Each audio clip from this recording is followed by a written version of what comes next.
सास अपन मन के ससुर अपन मन के जी। सास अपन मन के ससुर अपन मन के जी। का कैला राजा जी अंग्रेजी तू पढ़ के जी। का कैला सैया जी अंग्रेजी तू पढ़ के जी।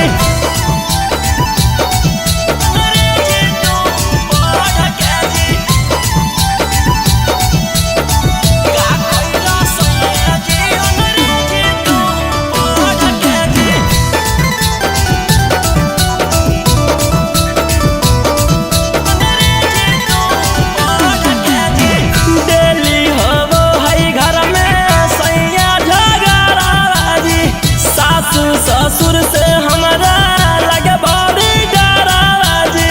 लगे बड़ी डराजी। डेली होबो है घर में सैया झगड़ाजी। सासु ससुर से हमारा लगे बड़ी डराजी। सास अपन मन के ससुर अपन मन के जी। सास अपन मन के ससुर अपन मन के जी। का कैला राजा जी अंग्रेजी तू पढ़ के जी।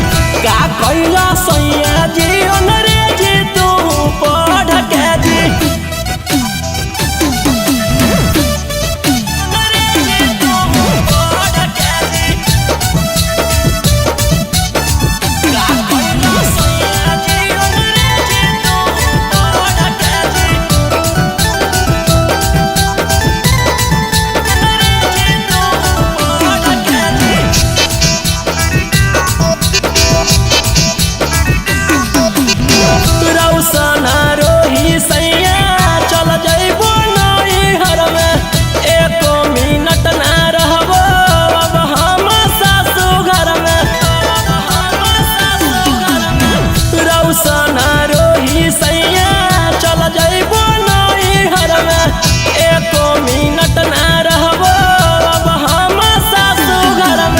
सास अपन मन के ससुर अपन मन के जी।